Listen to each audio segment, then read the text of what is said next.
फौजी अदालतों में सिविलियन के ट्रायल के खिलाफ सुप्रीम कोर्ट फैसले के खिलाफ इंट्रा कोर्ट अपीलों पर समाअत। सुप्रीम कोर्ट ने फैसला महफूज कर लिया। जस्टिस सरदार तारिक मसूद ने एतराज़ात पर बेंच से अलग होने से इनकार कर दिया।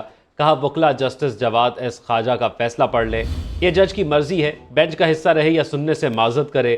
शहदा फोरम की जानिब से कौन है, जब नोटिस होगा तो एतराज़ समेत सबको सुन लेंगे। वकील लतीफ़ खोसा ने कहा आप अपने ट्वीट में राय दे चुके हैं। समाअत का मज़ीद अहवाल क्या है आगाह करेंगी शबिया नकवी हमारे साथ मौजूद हैं।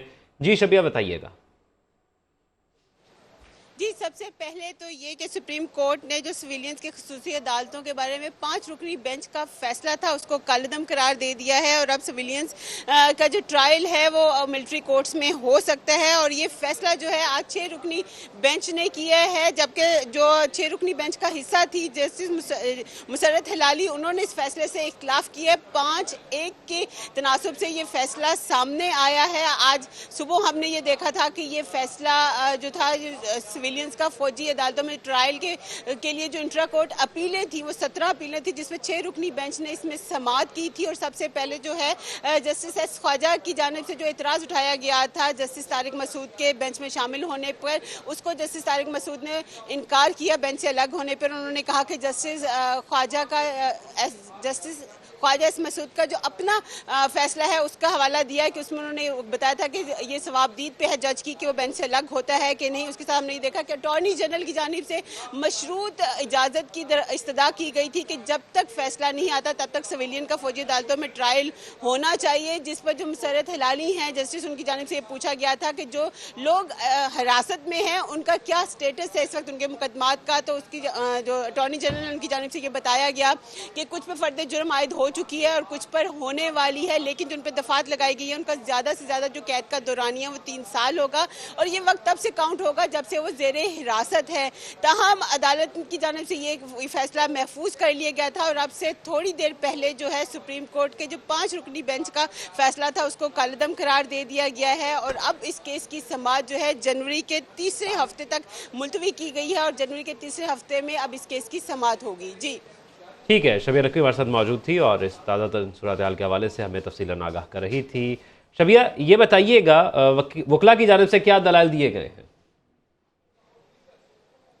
जी बिल्कुल, आज हमने यही देखा कि जो हुकूमत के और वजारत दफा की जानिब से और बाकी जितने भी दरख्वास्त गुजार थे उनके वकील यहाँ पे मौजूद थे, जबकि एतजाज़ एहसन जो हैं और जो लतीफ़ खोसा है वो भी यहाँ पर मौजूद थे। सबसे पहले जो रोस्टम पे है वो अटॉर्नी जनरल और जो है ख्वाजा हारिस आए, तो अटॉर्नी जनरल ने इस्तदा की कि जब तक इस केस का फैसला नहीं होता तब तक जो मिलिट्री कोर्ट्स में जिन सिविलियंस का ट्रायल हो रहा है उनका ट्रायल जारी रखा जाए, जिस पर अदालत की जानिब से ये कहा गया कि जो एक फैसला कलअदम करार दिया गया है उसमें से चीज़ें चुन चुन के बताई जा रही हैं, तो जब तक फैसला नहीं आता तब तक हम कैसे कह सकते हैं कि ट्रायल जारी रखा जाए। ताहम उसके साथ ये भी देखा गया कि जो जस्टिस तारिक मसूद है उन्होंने भी बेंच से अलग होने से इनकार कर दिया, जबकि लतीफ़ खोसा की जानिब से जो है कहा यह गया कि जब एक इसी सुप्रीम कोर्ट के जजेस थे जिन्होंने वो फैसला दिया था कि सिविलियंस का मिलिट्री कोर्ट में ट्रायल नहीं हो सकता तो उस फैसले को बरकरार रखा जाए।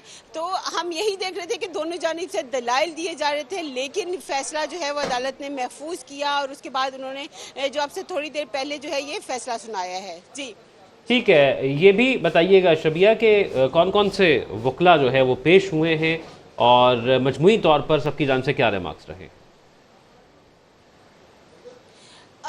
जो जेर हिरासत लोग उनकी तरफ से सलमान अकरम राजा जो हैं वकील वो पेश हुए, वकील एतजाज़ एहसन है, उसके साथ अटॉर्नी जनरल आए हुकूमत की जानिब से, जबकि वजारत दिफा की जानिब से जो एस ख्वाजा हैं वो पेश हुए। तो सबके जो वकला थे वो तो यहाँ पे मौजूद थे। और ठीक है शबिया, वकला वहाँ पर मौजूद है, हमारे साथ ही आप मौजूद रहिएगा। डायरेक्टर नॉर्थ मोहम्मद आदिल हमारे साथ मौजूद हैं, उनसे तफसीलात जान लेते हैं कुछ मजीद। मोहम्मद आदिल ये बताइएगा फौजी अदालतों में सिविलियंस का ट्रायल रोकने का फैसला मुअत्तल होगा या नहीं, ये फैसला इस हवाले से सामने आया है और मुअत्तल कर दिया गया है अब इसको, तो क्या तफसीलात हैं इसमें?